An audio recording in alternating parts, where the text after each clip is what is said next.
Hi there! So I posted a song called The Sound of Me that I wrote using my DNA, and I thought it needed an explanation on what that means and why I made it. Well, a few years back, I was doing a thing on a thing, and one of the things that we did was we sequenced our DNA, specifically the TAS2R38 gene, which contains certain variations in the DNA sequence called SNPs that contributes to a taster phenotype. Basically, depending on which specific SNPs you have, PTC might taste bitter to you. Anyways, that was done and dusted, and I've completely forgotten about it until recently, while I was clearing out some files on my computer, I found the sequences. Naturally, my first thought was, will it music? Here's what I did.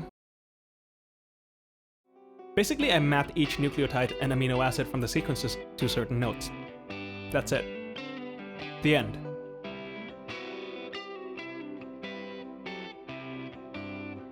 Fine, I'll go into a bit more detail. I'm gonna have to go through some sciencey stuff, but I'll try to keep it brief and simple without being too condescending to those not too familiar with the biological sciences. This video is not meant to teach you molecular biology, but it does help to understand that in order to understand what's going on in the music.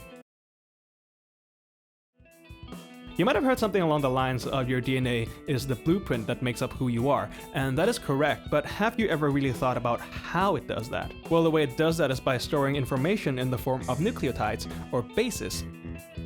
The molecular kind, not the slappy kind. Much like how digital devices store information using the binary ones and zeros, our DNA stores information using the 4 bases. A, T, C, and G. The sequences of these bases makes up our genes and genomes, but how do we get from that to, well, you and me? The process that our body uses our DNA is called the central dogma of molecular biology. In a nutshell, DNA is transcribed into RNA, and RNA is translated into proteins. Bases are read in groups of 3 called codons, and each codon corresponds to an amino acid, the basic building blocks of proteins. The pattern of which codon codes for which amino acid is called the genetic code, or sometimes called the universal code, because virtually every living organism on this planet, or has ever lived on this planet, uses this code. The biggest elephant, the littlest fly. The gophers underground, the birds in the sky. So with that out of the way, here's what I did. As with many things in life, this project started with Excel.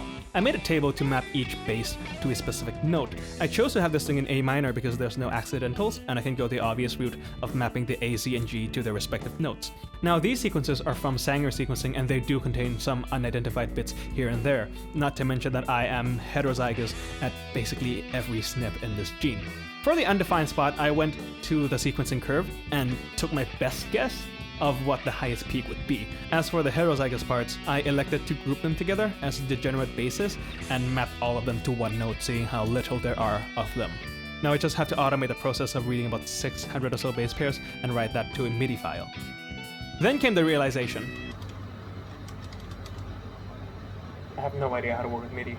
Thankfully, there's a tool on GitHub called Txt2mid that is able to convert a simple text file to a MIDI file.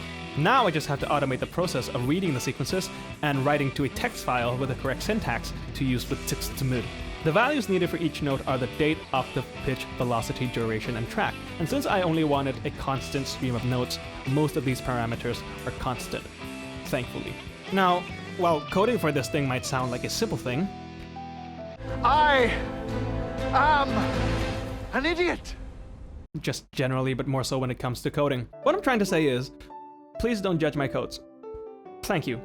Side note, there's a tool on GitHub called DNA to Music that kinda does what I'm trying to do, but it's way more sophisticated in the way it reads the sequences and synthesizes the MIDI, and it's amazing, but it's not really what I was going for. And here's the result from my code.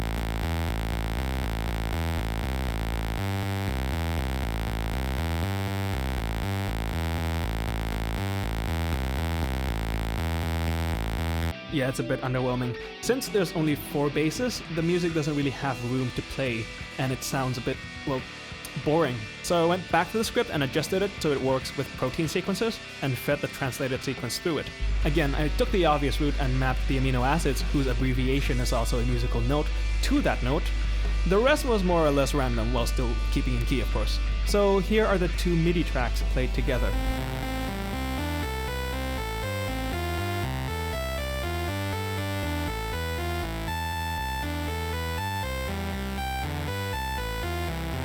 Also, remember when I said that 3 bases correspond to 1 amino acid? Well, the MIDI from the DNA sequence is exactly 3 times as long as a MIDI from the protein sequence. I just find that so oddly satisfying. Anyways, from here I adjusted the values a bit to make it more musically interesting, like having the DNA play in 8 notes and the protein play in 16th notes. Add some guitars, drums, bass, and nice synth sounds, and music. And here we are. This has been a fun little silly experiment for me, and I hope you enjoyed it as much as I did. If you haven't heard the full track yet, I'll put a link somewhere. Thanks for watching.